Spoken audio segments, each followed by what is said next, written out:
네, 반갑습니다. 채널 쉽게 투자를 시작하게 된 쉽투입니다. 쉽투는 쉽게 투자의 줄임말이고요. 이름을 정하다 보니까 요즘 어려운 시장을 쉽게 풀어가자는 의미에서 쉬운 투자로 이름을 정했습니다. 잘 봐주셨으면 좋겠습니다.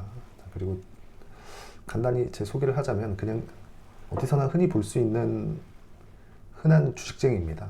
뭐 그래도 나름 남다른 시각을 가지고 있다고 저는 생각하는데 앞으로 업로드를 해가면서 봐주시는 분들이 내용을 보고 판단을 해주시면 될 것 같습니다. 그리고 제가 영상 활동을 해왔던 사람이 아니기 때문에 뭐 이런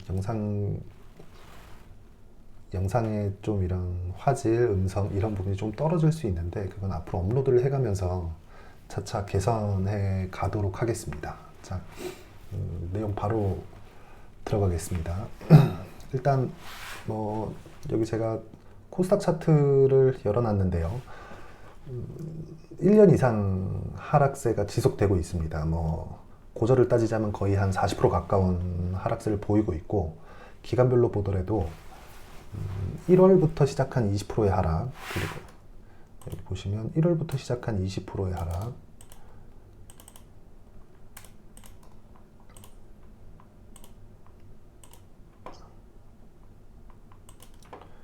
그리고 4월부터 6월까지 시작된 25%, 그리고 8월부터 현재까지 진행되고 있는 20%의 하락. 이 정도의 하락률은 08년도 신용위기보다 어려운 구간이라고 볼 수 있습니다. 그리고 많이 내렸다 이런 것보다 지금 투자자들을 더 어렵게 만드는, 저 포함해서 투자자들을 더 어렵게 만드는 내용들은 어디를 찾아봐도 좋은 내용이 없습니다. 일단 당장 오늘 발표된 생산자 물가지수는 예상치를 넘어서서 발표가 됐고, 내일 발표 예정인 소비자 물가지수도 시장의 반응을 떠나서 그 내용 자체가 시장에 좋은 내용으로 발표되지는 않을 겁니다. 그 부분을 반영해서 지난주 금요일 날 미증시가 4% 가까운 나스닥 기준에서 한 3.8% 하락이 나왔죠. 이런 어디를 찾아봐도 어려운 내용이 더 어렵게 만드는 것 같습니다. 그리고 당장 최근에 있는 그런 내용들도 내용들인데 지나온 내용들을 되짚어 보더라도 2월달부터 시작된 전쟁은 끝날 기미가 없고, 그리고 제 개인적 판단으로는 물가는 잡혔다고 보는데 물가의 하락 속도가 연준에서 바라는 만큼, 그러니까 요즘에 뭐 연준 피벗이라고 하던데 연준의 지금 금리 인상 기조를 바꿀 수 있을 만큼의 물가 하락세가 나오지를 않고 있는 상황이고요. 그리고 연준은 매일같이 나와서 강경한 발언을 쏟아냅니다. 그리고 뭐 앞으로 나올 이제 10월이니까 3분기 실적이 예정되어 있죠. 앞으로 나올 이 실적에 대한 부분도 상당 부분 가미기 돼서 나올 겁니다. 물론 예상치를 낮추고 그 예상치를 상회한 부분을 가지고 실적이 예상치보다 좋았다, 주가는 더 빠졌으니 반등할 수 있다, 이런 룸을 잡기도 하는데 이런 부분보다 그냥 전체적으로 봤을 때 좋은 내용이라고는 찾아볼 수 없습니다. 자, 그런데 이런 내용만 가지고 안 좋으니까 이런저런 위로 이렇게 말씀드리려고 제가 영상을 찍는 건 아니고요. 요즘에 유튜브를 보면 사실 조금 이해가 안 되는 부분들이 많이 있습니다.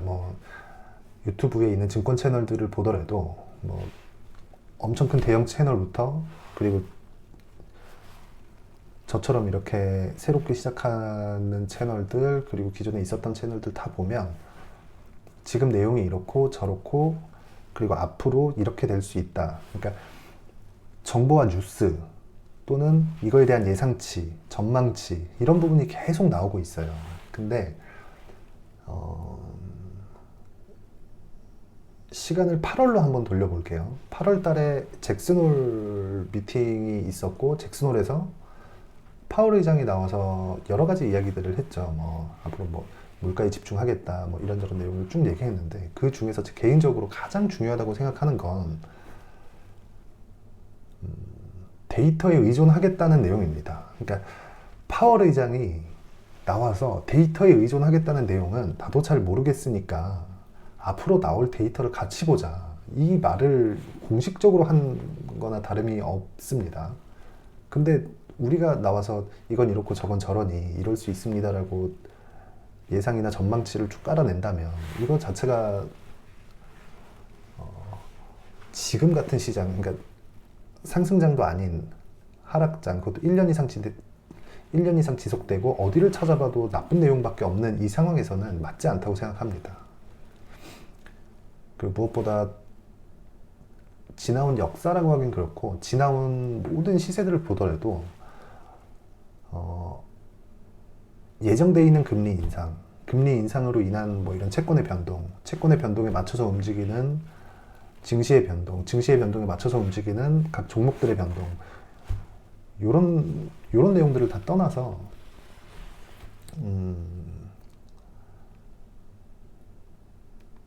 정말 우리가 지금 무서워하는 어디가 붕괴된다, 경기 침체가 온다, 이런 내용들은 그때 가봐야 알 수 있습니다. 그래서 결과적으로 주식 투자는 정보나 뉴스를 가지고 하는 게 아니라 시세를 가지고 하는 겁니다. 그러니까 나와 있는 시세를 가지고 하는 게 주식 투자입니다. 제 개인적으로는 그렇게 생각하기 때문에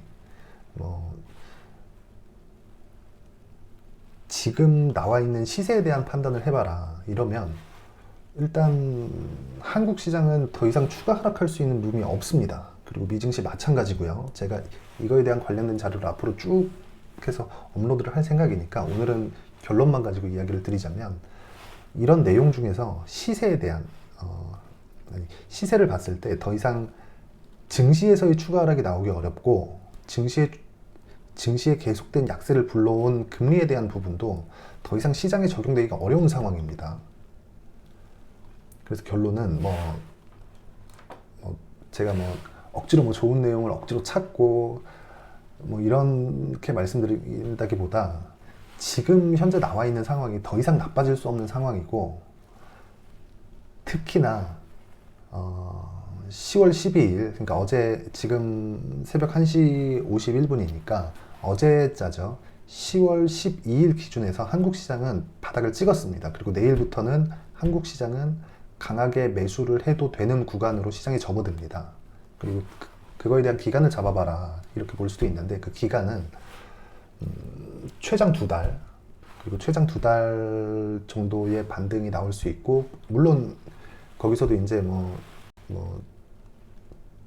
지금 공매도 금지에 대한 얘기도 솔솔 들려오고 증한펀드에 대한 내용도 있지만, 어떤 내용이 나오느냐에 따라서 강세 종목이 바뀔 수도 있습니다. 근데 그래도 최소한의 시장이 강하게 시장에서 주도할 수 있는 섹터는 정해져 있는 상황이기 때문에 반드시 시세를 보고 투자를 하시는 게 좋고, 무엇보다 가장 중요한 건 주식은 해야 될 때가 있고 하지 말아야 될 때가 있다는 내용들은 사실 누구나 다 하는 얘기죠. 근데 그 해야 될 때가 22년 10월 13일 한국 시장 기준 10월 13일장부터는 증시를 적극적으로 해야 될 때입니다. 그리고 기간은 2달, 꼭 기억해 주시고 앞으로 하면서 제가 오늘 말씀드린 내용에 대한 부분은 차차 풀어가도록 하겠습니다. 어쨌든 다시 정리하면 연준 의장도 데이터에 의존한 금리나 정책 결정을 하고 있다. 우리는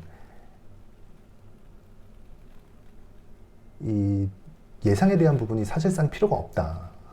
그리고 주식은 시세에 따라서 하는 거다. 그리고 10월 13일부터는 한국 시장 기준에서는 적극적으로 매수에 동참해야 될 때이다. 종목 관련돼서도 앞으로 이야기를 드리고, 그리고 장중 라이브도 계획하고 있으니까 이런 부분 잘 봐주셨으면 좋겠습니다. 첫 영상이다 보니까 어떻게 얘기를 하다 보니까 지금 9분이 넘어가는데, 앞으로 좀 이런 편집이나 이런 부분도 잘 배워서 보기 좋게 만들어 보겠습니다. 어쨌든 여기까지 봐주신 분들은 긴 영상 봐주셔서 감사합니다.